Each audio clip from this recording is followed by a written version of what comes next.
Hey y'all, welcome to Geeking Out, the podcast about all geeky aspects of software delivery, DevOps, observability, reliability, and everything in between. I'm your host, Adriana Villela, coming to you from Toronto, Canada.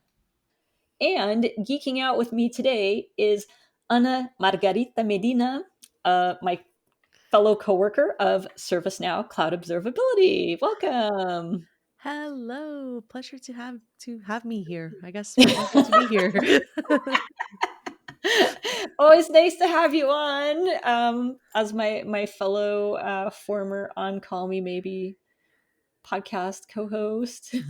Hello to anyone listening from Oncoming Maybe Days. We That's like right. we're happy to be back here and have the dynamic duo, work wives back. That's right. It's like our little reunion. Okay, so where are you calling in from today? I'm calling in from Marin, California, just 20 minutes up from San Francisco. Awesome. And I'm jealous of like your cool mountain views because here in Toronto it's super flat. This is where I wish I could just put up my squirrel photo, like up I right know, here. right? I know. I see your squirrel posts on Instagram. Like, so jealous of that squirrel with the mountains in the background. And I have two squirrels, and I'm pretty sure one of them might be pregnant or Aw. just a little heavier set of squirrels. So I actually can kind of tell them apart, but I haven't named them. They're just called besties for now. Aw, cute, cute. Okay, you gotta let me know when you name them. We have backyard cats, so we've got fat cat, black cat, and fat black cat. Creative.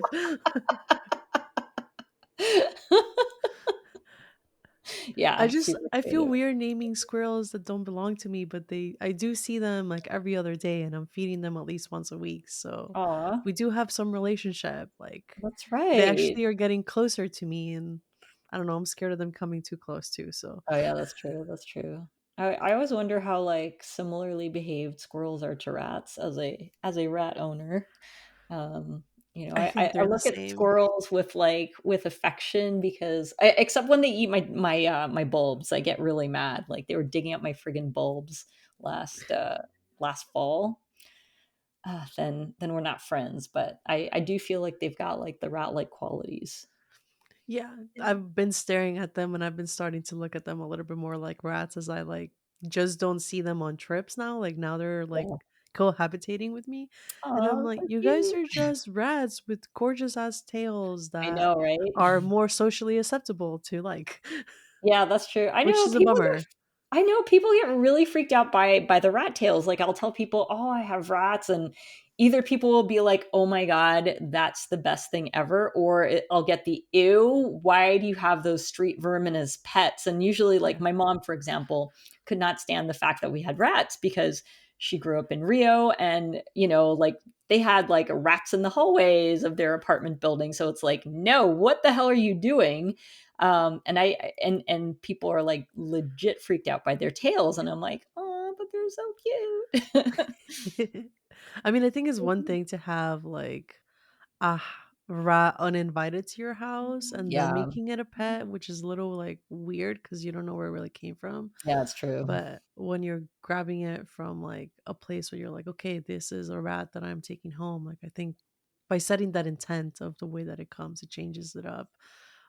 But I remember the first time you told me you had rats, and I was like, you're the first person I know that has had a rat as a pet. But the way that you guys treat them as part of your family is adorable, which has made me love watching them like grow up with your family. Oh yeah, that's right. Yeah, because we've got our rat Instagram. Yeah. As you do when you have pets, you get an Instagram for your pets. So yeah. Which I've been considering starting a little TikTok or Instagram for my squirrels because I'm Oh my like, god, you I should. feel like I'm just posting so much content about them. And I'm like, eventually I'm going to have a little camera outside that you can just see them. Oh my god, squirrel cam. That would be the best. Oh man. Okay. Well, as much as I enjoy talking about rats and squirrels, are you ready for the Yes. lightning round questions? Bring it ADHD, on. like in the house here, right? Yes. Yay! It's all Squirrel, good. literally. Yeah, literally, right? Okay, let's do the lightning round questions. Are you ready? Bring it on. Okay, let's do it. Okay, lefty or righty? Righty. Awesome. iPhone or Android? iPhone every day. Same Z's. Mac, Linux, or Windows? Mac probably. Cool. Favorite programming language? I'm gonna go with Go. Go is Mm. a first love, and it's a forever has a home. And anytime I look at Go code, it just brings joy into my head, like or Aw. my heart. And I'm always like, man, I want to be a Go programmer back again. Like I miss those days. I feel like that would be a fun thing to do is Go programming. I want to get more into Go. Like, I know enough to be dangerous, but I want to be more dangerous. I am not dangerous in Go. I can just get some things done, and I can collab with others, but maybe start a project from scratch, but not go like heavily advanced. I Yeah, yeah. also haven't been coding much and like nowadays, so I feel like it's way harder to get into programming mindset sometimes. Yeah, it's But true. reading It's it true. is really easy. Yeah, it's so true. Like when I'm actually away from programming for a long period of time, I almost convince myself that I don't know how to code anymore, which is ridiculous. And then I go back into it. I'm like, yeah, I'm a fucking badass at coding. Rock on. So Sometimes I'm yeah, like, do I take a Go class just for fun, like as part of our professional development? Like, why not? We have yeah, time. for real. I know, right? Yeah, that'd be fun. Okay, next question: Dev or ops, or do you have a preference? SRE. Ooh, dun dun dun. I think you're my My first heart SRE answer. My Dun, heart is in dun. reliability, and I really do stand for a lot of what SRE brings and the cultural changes into an organization, and also being just an engineer that can hop in and out of code while also understanding how infrastructure works. I think that's highly valuable, and I would not change that in my personal career. That's awesome. I love that. You know, it makes me think like several years ago, I think I told you like when I had quit my tech life and decided to be a professional photographer. And then I came back after a year to tech life. And I remember meeting with like a former boss and he's like, what do you want to do? Because it was like all of a sudden the whole world was open to me again. I'm like, ooh, I can do something different than what I was doing before. And I'm like, I really love the infrastructure side of things, but I also really love development. But at the time, I think it might have been when DevOps was slowly making its way into like our vocabulary. Like I think it was probably around, but it was just starting to become more popular. But like that was, DevOps SRE principles, like that was effectively what I was searching for in my life, but that I didn't have a name for it, right?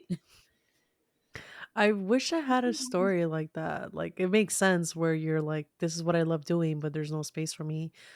For me is very much of like I stumbled into SRE. Like I got thrown as an intern in a site reliability engineering team when I had zero systems knowledge, which every time I tell the story is always kind of fascinating to laugh at like how far my life has come and what were those managers thinking. But I'm glad that they saw the potential in me like getting a chance to learn, and I did rally up and learn quickly. But there's a lot of fundamental stuff that sometimes I'm like, oh yeah, I never took those classes. I never watched those YouTube series. Like I never Yeah, learned. So sometimes I'm like, do I go back to school at some point to try to fill in the gaps, or do I just do more like self-paced education, which that's more my jam. I'm a yeah, self-taught learner, so I'm eventually. fully with you. Yeah, I don't blame you at all. Like for like I I do a lot better as a self-paced learner, and also like I don't know about you, but for me, like I'm a very just-in-time learner. So I will learn the thing that I need to learn for that moment, and then sometimes it means like just tackling it at a higher level, and then when I have a chance to breathe or because work necessitates that I dig deeper, then I'll dig deeper, which sometimes means that, I won't necessarily have that initial depth, but I love having the motivation of a project to like force me to dig into stuff. So you have ADHD is what I hear. I don't You know how like I did like 4 years of university. Like I look back on that time, I'm like, how? Like I yeah. don't know. I I think it was the first time I told a psychiatrist that I've dropped out of college technically twice, that they were like, "No one has diagnosed you with ADHD, like, up to this point, like, you've gone, like, okay." And I was like, "Well, I also just have, like, a fear of failure, so then that's what drives, like, finishing these courses Oh and, like, yeah, a value and achievement." So I was like, "That's how I got through high school, and that's what was keeping me going with college up until I realized how depressed I was in school and, like, had to be selfish and, like, do what I needed." Like, I knew I yeah, could get a job in the industry, but I could stay in school, be miserable, and rack up another 100K in debt. Like, it just yeah, yeah. wasn't what I wanted to do with my life at all. Yeah. It's a classic example of, like, being kind to yourself, like, making the decision that is right for you rather than the decision that's, like, right for everybody else that doesn't jive with, like, how you are as a human being. Yeah. And And it's that was even before I understood mental health to, like, the capacity yeah, that I do now, or, like, even have a diagnosis. I was just like, "I'm miserable, I'm not going to school, like, I'm not going to class, like, I'm skipping out, I'm just turning in, like, homework," and yeah, exams are very lecture based, which then is like, I read the textbook and I missed out on, like, that one thing this professor said on Tuesday because I only watched a Thursday lecture. yeah. Like, Yeah, I feel you, I feel you. Well, and I mean, it's worked out in your favor, right? Because you made the right decision for you, you're happier as a result, and then you got into, like, you got to do cool work. yes, yeah. I've said it in talks before, but I'm a proud college dropout is what I say sometimes, and people look at me weird, but I say that for me, it's just what worked out for his best, and I also understand that I have a privilege in saying that, like, not Yeah, everyone can just get up and do that, like, especially with the way that the tech industry is nowadays, where, like, job market is a little harder to get and education does make you stand out. I've been able to still create a network in Silicon Valley without having, like, the pedigree of a lot of Silicon Valley engineers, but a lot of it is because I put myself out there, like, try to be at places where they're at already. yeah, yeah. Yeah, and I think and which means you've had the DevRel spirit all along, right? Yes. Because It you have to is put yourself out there as a DevRel. it is so weird how, like, every single step that I took in high school and college for, like, learning coding and, like, evangelizing my learning really did lead up to me having a career in developer relations. Because I was always, like, that person that wanted to do the creative part of marketing and meeting the customers where they were at and, like, educating them and having fun with them. But at the same time, like, you couldn't take away my coding projects away from me. Like, Yeah, those were mine and I wanted to see them cross the finish line. So years later, like, ending up in different DevRel functions, I've always been like, "Oh, this is my bread and butter." Like, understanding community, understanding customers while still having the technical shops to get the job done. Like, yeah, great. yeah. Yeah, that's so cool. And, and going back to, like, your earlier comment about, like, eh, you being, like, a college dropout, but, like, in our industry, it's so interesting to see how many college dropouts there are. And that it I think as a result, for me, it's, like, super normalized, like, which I think is so great because we all reach our tech journeys from different angles, like, whether or not you have, like, an engineering degree or a comp sci degree, or you took a completely different path, right? Like, you have a degree in the arts, or, like, you're just like, screw it, I'm not doing college, like, it's not my Yeah. jam. And I love how all roads lead to tech, like, they can lead to tech. It's possible. And I think that's what I love about our industry, is that it allows so many people to discover it. Yes. And I mean, I'm like, I've said it in multiple podcasts. Like, I'm a firm believer in representation matters, and I think for me, that's one of the reasons that I do say what I say about being a college dropout and being proud of it and being loud about it. Yeah, Is similar to, like, my Latina-ness. Like, one, like, you can't miss it for, like, who I am and my loudness sometimes.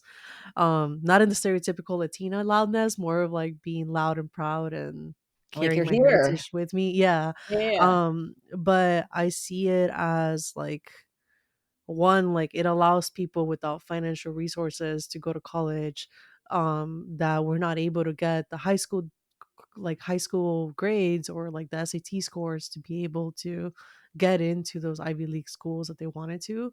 We've democratized a lot of the education, so like those courses are available online, and it's like we're opening up that pathway to being like, whether you're coming from Central America, Africa, Europe, you can still land in the United States, and or just stay wherever you are, because remote jobs are Yeah. so common nowadays, and like really make a dent. Um, and I think if people don't talk about their own traditional backgrounds, like because they're scared or like fear, like sometimes like I feel like we're not helping push the envelope forward and saying like there is a space for you here. Like doesn't matter if you are like us that has ADHD and dropped out because of that. Um, a lot of it is just like a privilege if you're able to go to college and like do the traditional way of getting into an industry. So I love where we're at now, and I do think the pandemic did help a lot in like allowing more companies to be remote or allowing Yeah. themselves to start looking at talents elsewhere. So I do think that we're making a push forward, but I'm really curious to see how this conversation is a year from now, as there's been so many return to offices that have happened, and like now the industry is just like a little harder to get into with the amount of people looking for a job. Yeah. So it'll be curious to Yeah. see how it evolves. Yeah, it's definitely going to be interesting, and I hope like once the market picks up, it'll be again the case of like the remote workers win out, right? Because we've all gotten a taste of what it's like to work remotely. Like I can't go back to like not I can't ever not be a remote worker again. You know what I mean? Like I love it, and also like as you said, it gave this opportunity for like bringing on different people to teams. Like when I worked at Two Cows, I was able to hire guys from Brazil and Turkey onto my team, as well as folks from Canada. So it was like so cool to all of a sudden have this whole world open up to me. Like I didn't have to be restricted to a single geographic area. And I think like my experience has always been that the more diverse the team, the better, because the only thing that you have in common is the fact that you're all different. And so you bring so much to the table, right? Like all these different cool perspectives, cultures, whatever, like just ways of working. And I absolutely love that. And there's a part of it that like everyone gets treated as an individual, and like no one is getting tokenized or anything. It's like you're here for who you are, and what you bring to the table just makes this team stronger. And everyone also has something to learn about one another, which I think also makes going to job fun. Yeah, I totally agree. That was a great digression from our lightning round questions. I love it. Did we get all the questions? No, we didn't. We're about halfway through, but Okay. this was like an awesome digression. Let's see what the other ones bring on. Okay, next question is JSON or YAML? I'm a Kubernetes girl, so YAML. Rock on, rock on. Yeah, it's YAML all the way for me. I've mentioned it before on this podcast. Like my husband is a JSON guy. I'm like, I need a clean, we don't indented agree on code. this. Yeah. It's like we're having a fight. We don't agree on Jason I versus know YAML. it's like JSON or YAML, and the next one spaces or tabs. I'm a tabs girl. Fair enough. Fair enough. I've mentioned it before. I've gone back and forth. Like tabs make the most sense to me, but like I was actually even having a discussion with my dad recently, where like you can end up finding yourself in a situation where like you check in your code and your tabs get converted to some like weird ass garble, and so like you're better off having like spaces instead, or at least having something where it converts your tabs to spaces on commit, because you just don't know how different systems are going to interpret the tabs. So spaces are safer, and I'm like, Interesting. so yeah, Yeah, I yeah, guess that might be also the reason that I'm choosing tabs, is like by using VS Code, it does whatever it needs to do to convert my tabs to spaces as it yeah, needs. yeah, yeah, Um, for all the projects yeah. that I'm working on, I've never run into any issues, at least in the last 2 years. Um, oh, I lied. I think I ran into one issue in like Kubernetes release team once that I was like, ooh, snap. Um, but that was just also just regular formatting like issues that the linter was picking up. Um, but with VS Code, just it managing that for me, I think I don't usually have to think about it. I just kind of do tabs and go from there. Yeah, that's true. Yeah, like I converted my VS Code because I operate in tabs, but I converted my VS Code so that when I hit tab, it turns it into spaces. Nice. Um, so, but then the question is like, is your tab 2 spaces wide or 4 spaces wide? And then that's where you can get like really hairy with your YAML because like depending on how people set that up in their IDE, then all of a sudden like it can get I don't know if like I think I've encountered some YAML linters where it gets mad if it's like the tab size isn't the same in YAML like two sometimes it's 2 spaces versus 4 spaces later on in your YAML. I think I've gotten into that situation where it gets angry. So I always like try to make sure that I'm speaking whatever tab language is of that YAML file, which can Yeah. get confusing sometimes. Yeah. It's always fun to figure it out later in debugging that you're like, why is this not working? And it's like, oh wait, no, my tabs are 4 versus 2 spaces. Yeah, yeah, good times, good times. I'm still yeah, a team YAML though, in spite of that. Yeah, same. Okay, 2 more questions left. Do you prefer to consume content through video or text? Ooh, I think if you would have asked me 5 years ago, video would be the answer. But nowadays, like I think with especially the most recent change in medications that I've had, like text is a lot easier. Um,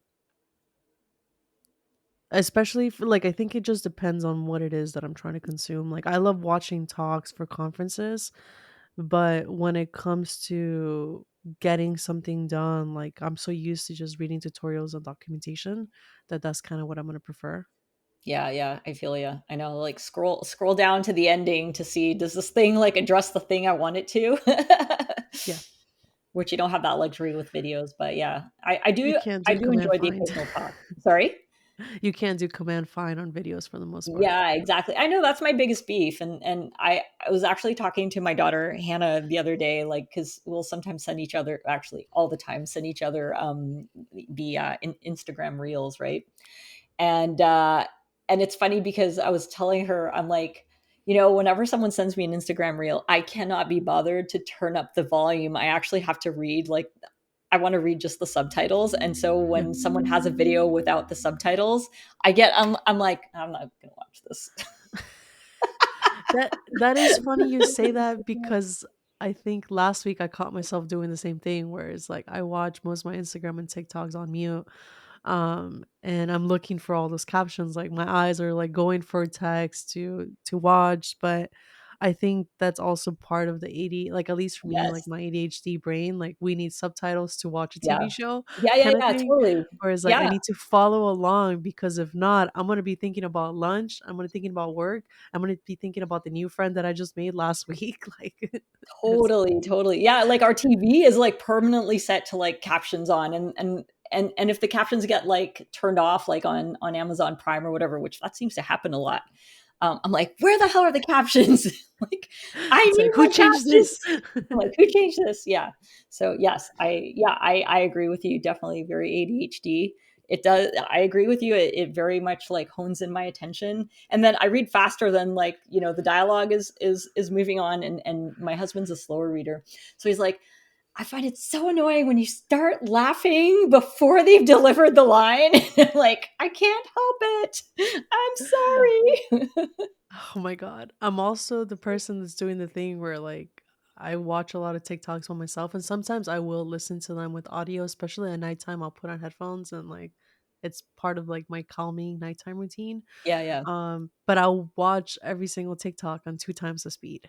Like I cannot stand Ah, hearing people talk on TikTok most of the time, but I can do 2 times and like I consume it. And I wish I could do 3 times, honestly, because some of those stories are a little too long, and it's always annoying when I go to someone to show them a TikTok that I yeah. watched and like I just press the 2 times speed and they're like, can you stop doing that? And I'm like, but I'm gonna be so annoyed if we watch it in real time. That is Like so funny. fine. Yeah. That's funny because I'm the opposite. Like I'll be like listening to a podcast and sometimes it'll hit to like, 1.25 speed or whatever. And I'm like, what is going on? Why is the person talking like way faster? And it bothers me. So Oh, I can't listen to like anything on like that's sped up. It oh drives me wow. crazy. But a lot of ADHDers I talk to, they're like, yeah, I'll listen to stuff at like however many X speed. I'm like, how can you do this? I do my audiobooks at 1.8, usually Oh my god. 1.85 is my sweet Oh, spot. see, that would drive me crazy. I'm like, they're talking like even though I can make out what they're saying, I'm like, it's too fast. I'm like, this is not enjoyable for me. Apparently, I'm missing that part. Like, a lot of the stuff that I consume like that is like I just want to get it over with. Um, Interesting. but like I do that too with reality TV. There's like certain reality TV shows that I love watching reality TV, but I'm like, I don't want to hear you whine at like regular speed. Like, you're Just not my make it best go friend that's faster. venting to me. Can you just do it? And like, um, my best friend also I think goes through the same thing. Like, she literally just skips forward when like she sees a scene that's like drama or something. It's just like, we're not watching this for the Oh, next five so minutes, and like that's jumps to the next funny. thing. And I'm always like, but we're missing out on like really good gossip. This kind of reminds me of like in the olden days of like watching TV with commercials, especially like recording stuff on VHS because I'm that old. Ooh, and yes, I and miss VHS. right? I feel a little nostalgic for that, but I remember like we'd record stuff like when I was growing up, and then my dad would fast forward through the commercials, and sometimes he'd like overshoot it by a bit, and then we're like, "Can you rewind to like where the commercial ended? Like we're already into the thing. I want to know what happened." Yeah.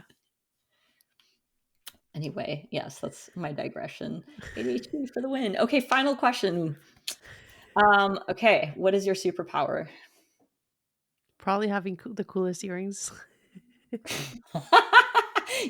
is a good superpower because it It's a always conversation starter. Like there's part of me exactly. like the theme that I'm going with my superpower is like being able to be in uncomfortable rooms and like strike up a conversation. Like, yeah, it might be very dry at the beginning, but for the most part, I can beat the Chinese and like my hermit crab mode. But at the same time, like my statement earring pieces are always like a great conversation starter, or So true. not for the like, I don't know, maybe it's so I've always been lucky about it, but because I'm like, I guess when I think about it, I'm like, it is weird to be talking about earrings at a tech conference, but at the same time, it is part of who I am. Like, I like expressing myself that way, and my favorite thing is like fruit earrings.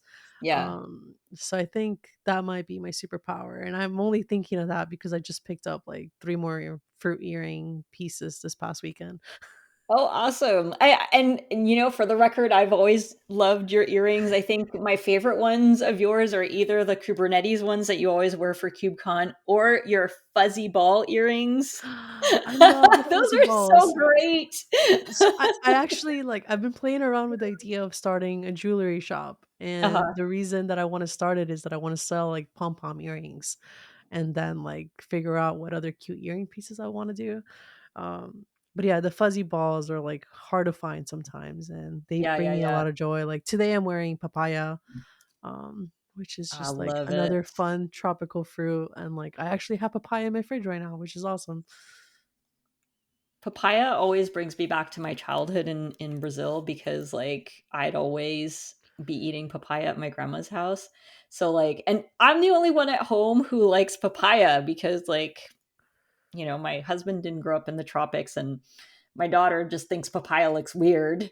So it's all me enjoying my papaya. And I love it and it's a comfort fruit. Yeah. Same, like, we had a tree in my house. Oh, So, that's we so actually cool. got to a point, I think, at some point that had 2 papaya trees, so, for me, eating papaya is just part of, like, the common diet, like, it has a lot of fiber, Yeah. Just delicious fruit. Like my family also does this thing that we eat it with a little bit of salt, and it Oh, brings out the interesting. sweetness. My favorite Oh, way of doing it is in yogurt bowls. So, like eating, I actually picked it up from one of my trips. I'll do yogurt with papaya, granola, honey, and then passion fruit. Like cut open a passion fruit and like dump the pulp in there too. that In is the most Hawaii, that Icelandic was yogurt. a common dish. So like that became a staple for me. That is super cool. I love it. I'm gonna have to try that sometime. Yes. Yay. Cool. Well, we made it through the lightning round questions, which are not so lightning. I call them lightning round questions, but I'm like, they're not really. That's what They're I more was gonna like they're say. icebreaker questions, which is totally cool. I was I'm down for it. expecting I was expecting them to be like rapid fire. Like if you hear the first response, I just went for it like real quick. Like for me, lightning rounds are like those that gotta like you got five Oh, minutes to get through these questions. So it like should have been. But it's like so much. You see, it could be fun either way, right? You either like answer really fast, or like it turns into like this conversation piece, right? Like where you can dive deep into things and tease out other topics. So we got through the lightning round questions. Awesome, awesome. Well, I know like one of the things that we wanted to talk about when we were chatting before the recording started was because we've done some conference talks together, and talking about the process of putting together talks.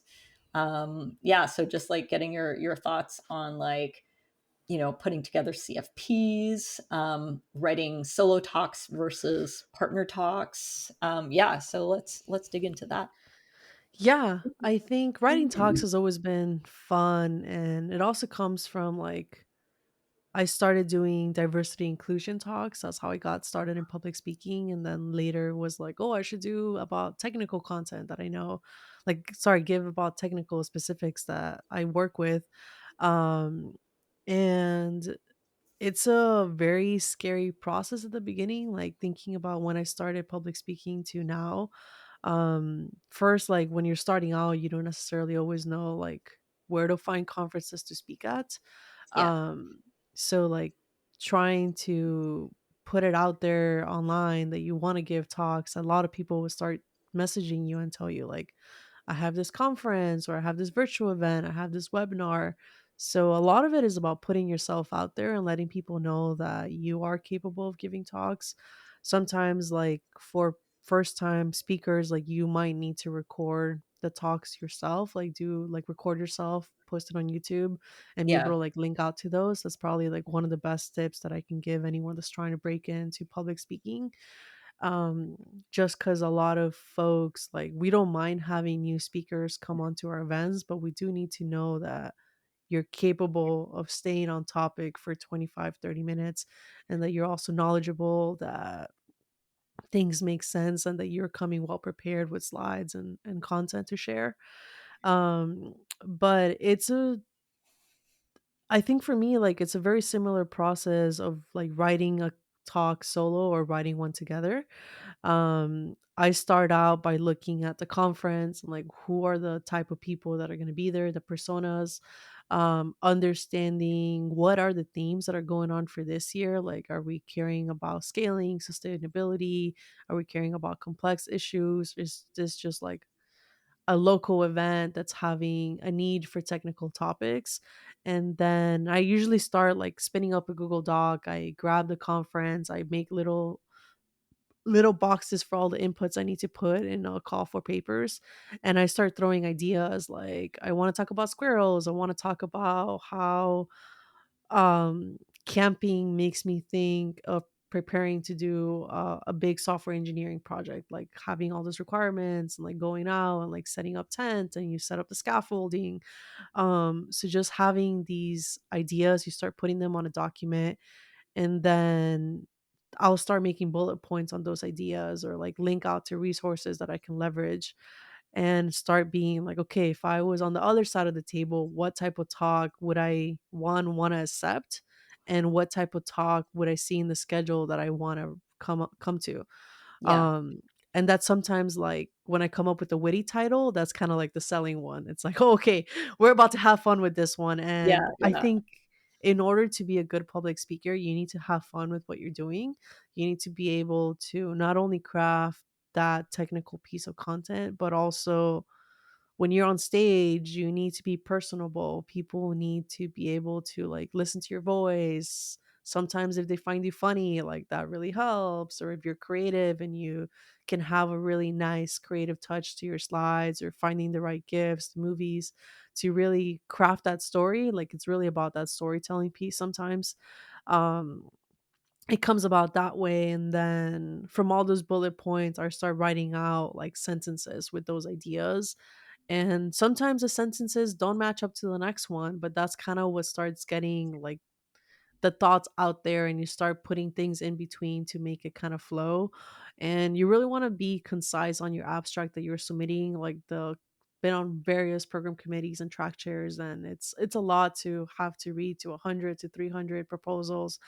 And we're just looking for like, what is your experience with this type of technology or content, and why are you the best person to speak at it? What is the subject matter, and why is it that this topic is relevant for attendees at this conference? So being able to answer those things quickly on your abstract really allows for the program committee to know like this person can actually speak upon this topic, and they've put in time and effort into writing this abstract. um and then after writing out the abstract is when we can kind of do the outline of like, once again, I love bullet points when it comes to crafting talks. So put in my little bullet points, and it's like, these are the four sections that I want to have in a talk. And then you start kind of like flushing in like, what are the pieces in the abstract that I said I was going to do? Did I mention I was going to do a demo? Like, let me slot some time for that. That's when you kind of start looking at like, how much time do I have available to deliver this talk? And of course, when this process is done with a collaborator, like, I personally think the talks are just one, more engaging, more fun. But you're also learning a lot more because you're having two brains come together to share two different experiences on like working with technologies. So for example, like we just finished writing our talk for Open Source Summit North America over in Yay. Seattle.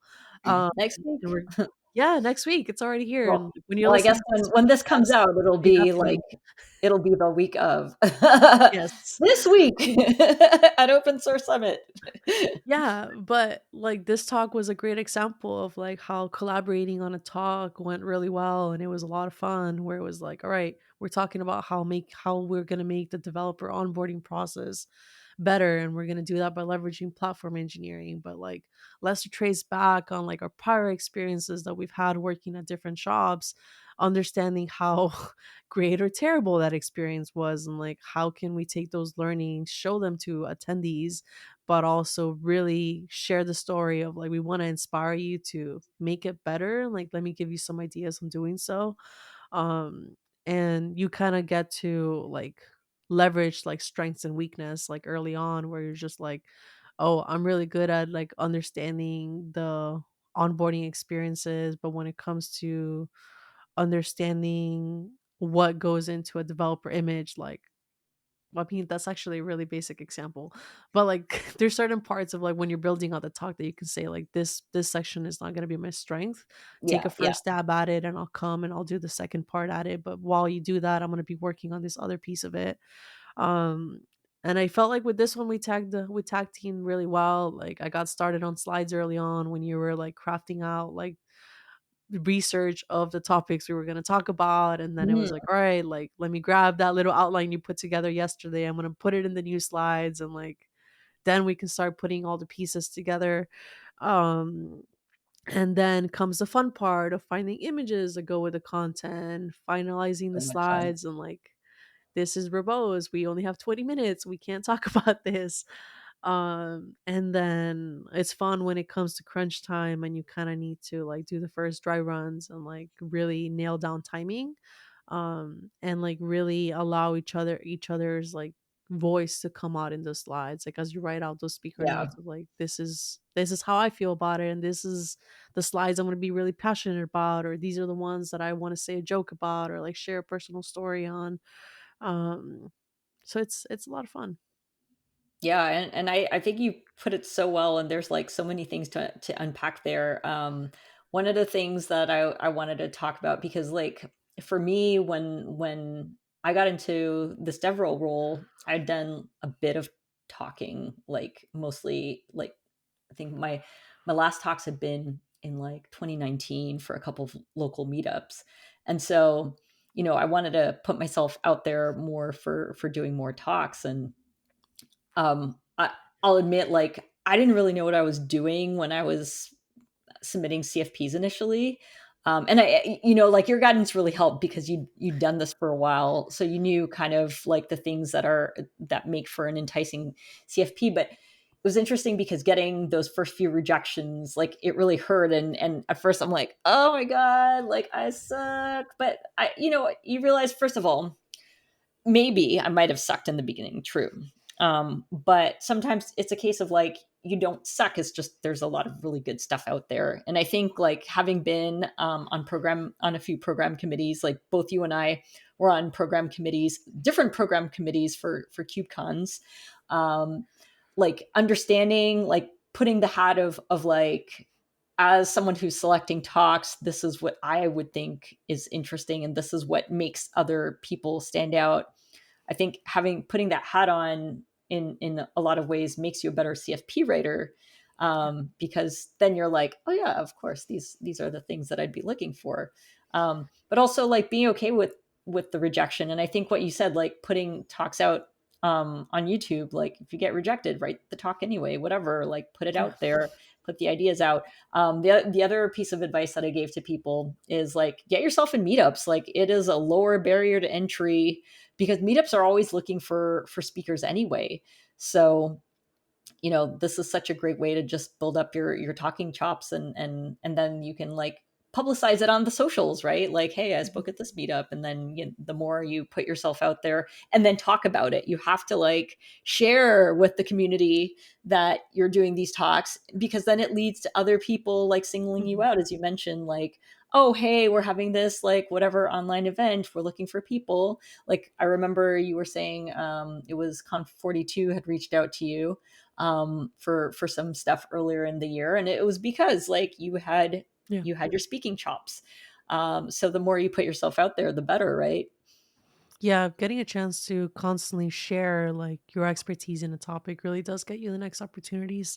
It sucks that it's that way, but like that little part is a little broken of like my head goes back into like the person blindness of ADHD too, Yeah, of like if you're not constantly seeing someone, you forget about them or you forget about what their expertise is, so they're not top of mind when it comes to opportunities that you have at your organization or conference, that you're not necessarily thinking about it. While if that person is constantly putting out like, I'm still working on this, I'm still talking about this, I'm very knowledgeable in this, I just finished launching this around this topic, like it really helps craft those opportunities.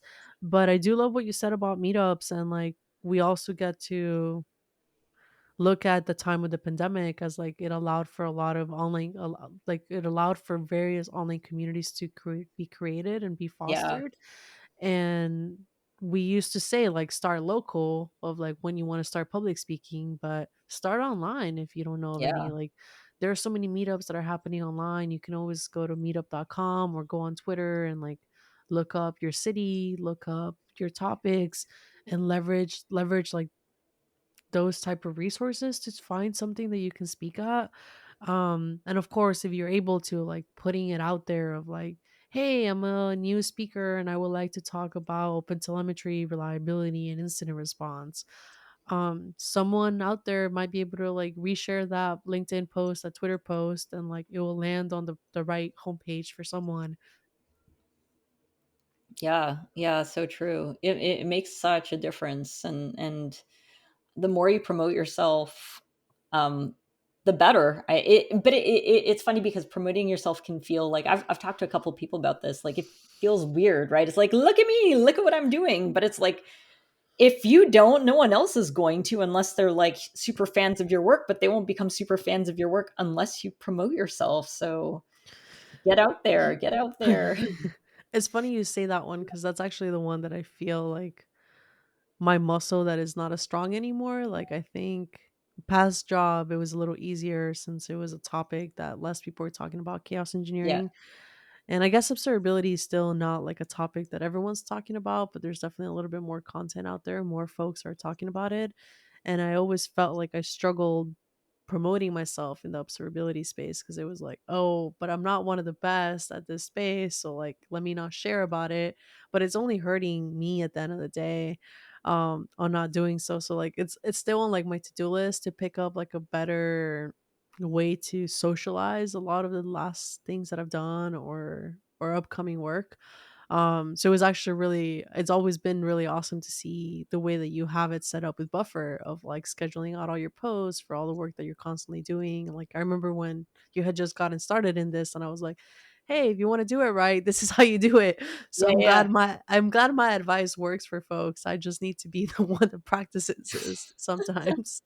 I feel ya. Yeah, and it's interesting too, like in our line of work, like part of it is really like working on a personal brand as much as like we're working on behalf of the company's brand as well, which makes it kind of it's an interesting job. It's like this duality to our job, and so staying on top of like promoting your own stuff, so that as a result, the work that you're doing for X company gets seen, is Yeah. super important.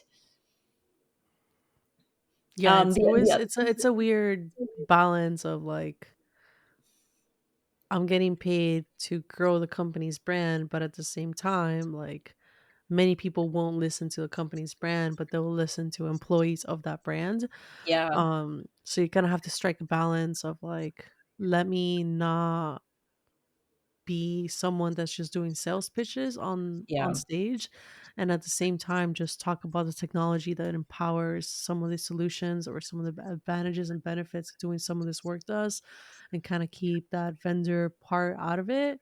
And then it's like if you want to talk to me, find me off stage, find me on the internet and we can talk shop.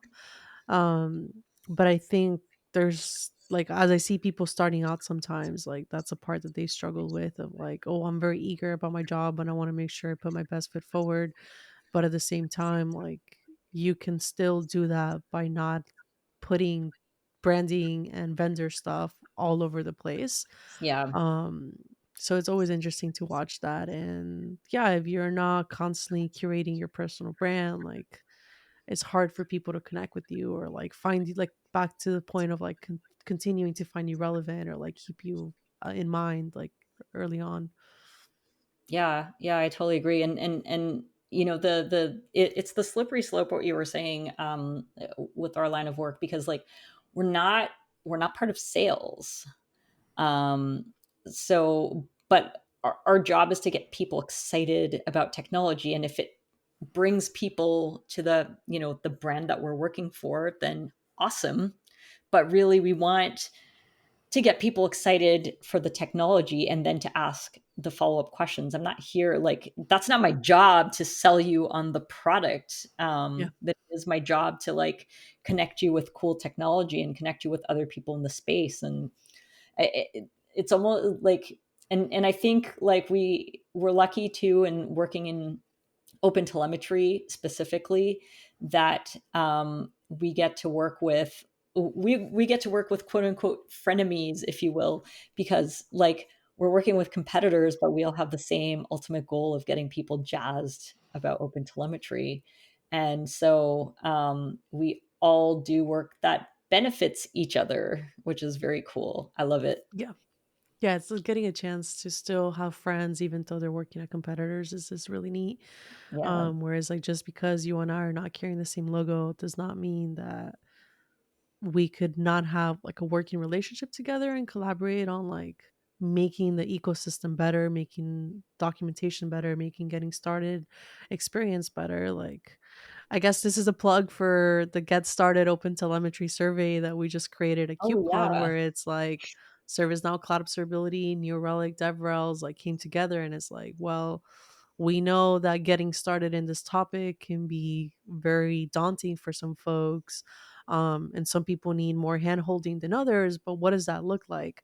We know all vendors are having these questions. Why don't we, as the the end user's sake come together and put those questions out for our community, but also make these questions kind of specific with the audience in mind of like, what are the DevRels and marketings and sales folks want to know about their open telemetry users? So it's also Yeah. like, let's actually all work together so that we do make the ecosystem better. And like, it's really nice to be able to do stuff like that of like, we're going to remove our vendor hat. We're going to put our open source. We care about our users. We care about solving very specific problems. And like, we're doing it together and it's going to be better for everyone. It's going to bring the community together. Yeah, yeah, that's what I really love. The other thing that I wanted to go back to is talking about the process of crafting a talk, and specifically like crafting talks with different talk partners, because like I've done a couple of talks with you, and I've done a couple of talks also with Reese, who is one of my first guests on this podcast. And it's so interesting because I did two talks this past KubeCon with Reese. We did a talk for Observability Day, and then one for the observability track at KubeCon EU. And it's so funny the way that she and I work is so different from the way that you and I work. And coming hot off the heels of working with Reese, I'm like, I started applying the same principles of working with her to working with you. And I'm like, oh no, I have to like switch my brain off because it is completely different working styles.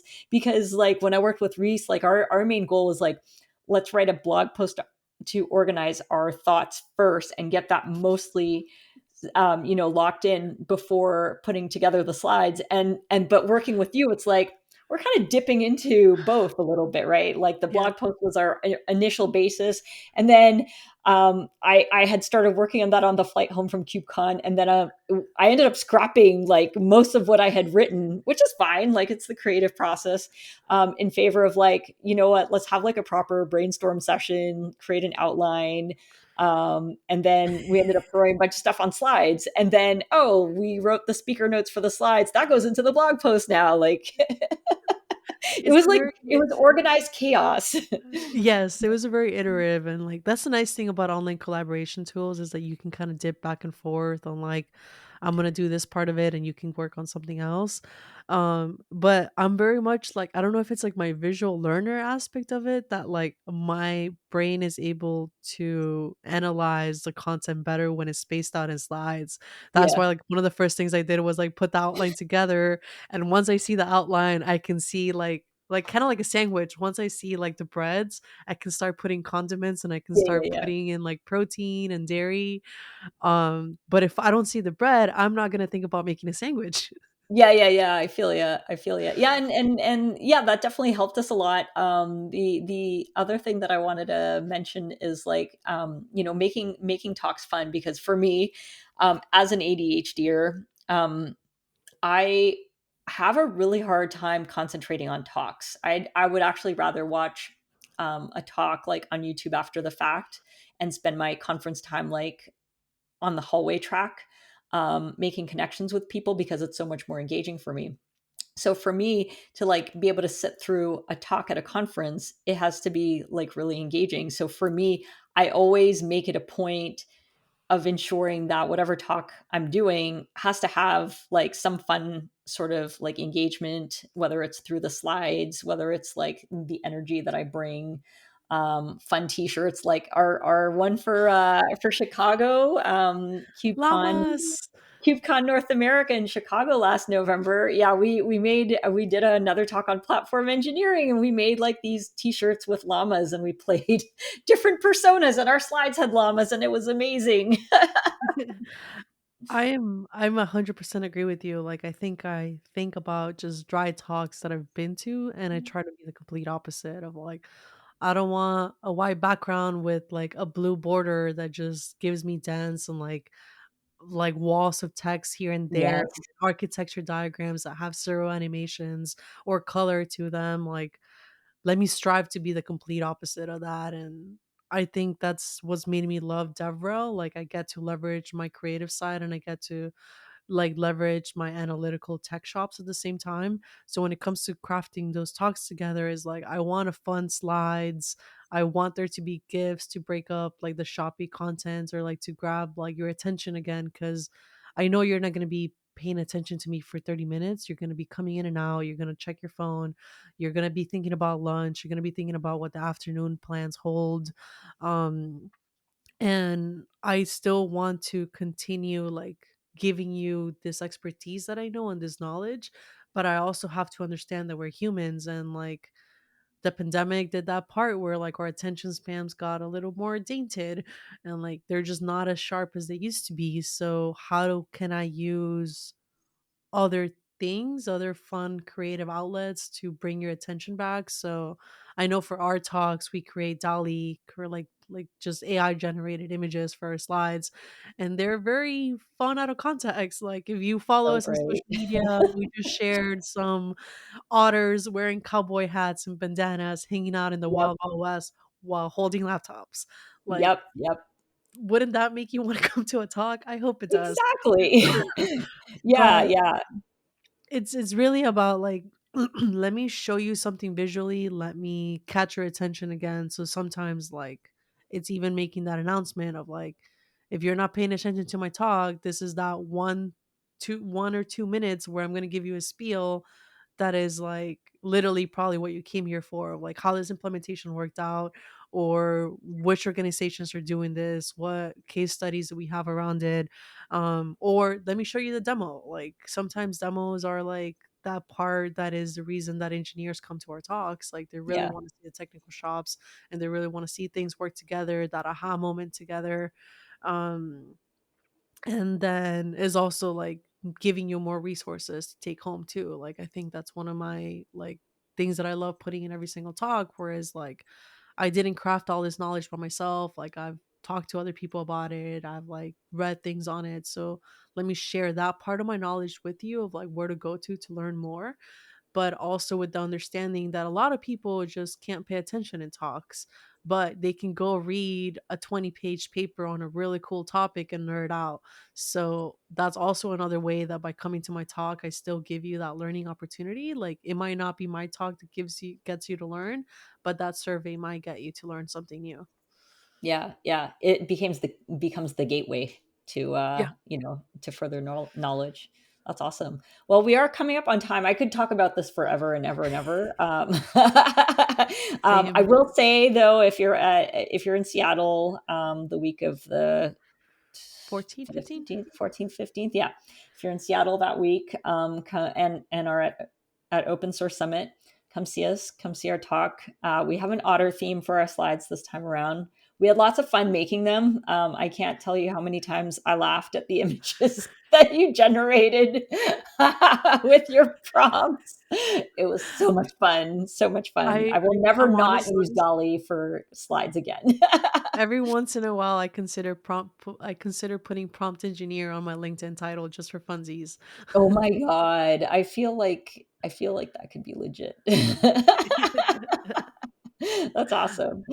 Before we part ways, do you have any final words of wisdom that you would like to share with our audience? Final words of wisdom. I think part of it is connect with other people. Like mental health is something that really matters to me. So I like the idea of people connecting with one another, like be on social media, connect with someone else that you don't know, find a topic of interest. I see as like the loneliness crisis just getting worse, and we need to lean on one another to make it out in this world and leave it better than we found it. So getting a chance to reach out to someone new, make a new friend, like whether it's in person at an event or whether it's online. Like I used to always like say like find me on Twitter and I'll connect you with someone new, but Twitter is not necessarily a home anymore. But There's like LinkedIn. yeah, you can find me on all socials still, and like ask me to introduce you to someone in certain technologies or certain communities, or point you to a Slack channel that might be a community closer to you. Like I have a few that are like specific to Latinos in tech. There's some that are around mental health. There's some that are about certain technologies, and I think more than ever we still need to foster those connections, for one, learning something new, two, to network, and three, to just stay connected as humanity. That's awesome. I'm totally down for that, and I can vouch for Anna's connections because you're the one who originally connected me with Abby Bankser. So, and then Yeah. she's like connected me with all sorts of other people. So, it works. I think a few of my connections have ended up on the podcast too. So it's always Yeah, really yeah, awesome to yeah. see that It's too. awesome. That's right. Yeah, Tim Banks as well. Yeah, yeah. Yeah, that's Like, awesome. Hazel, yeah, so yeah, many, so that's what I was many. thinking. I was like, So there's a great. few. So there you go. Connections do matter. So yeah, that's awesome. Well, thank you so much, Anna, for geeking out with me today. Y'all don't forget to subscribe and be sure to check the show notes for additional resources and to connect with us and our guests on social media. Until next time, Peace out and geek out. Geeking Out is hosted and produced by me, Adriana Vilela. I also compose and perform the theme music on my trusty clarinet. Geeking Out is also produced by my daughter, Hannah Maxwell, who incidentally designed all of the cool graphics. Be sure to follow us on all the socials by going to bento.me/geekingout.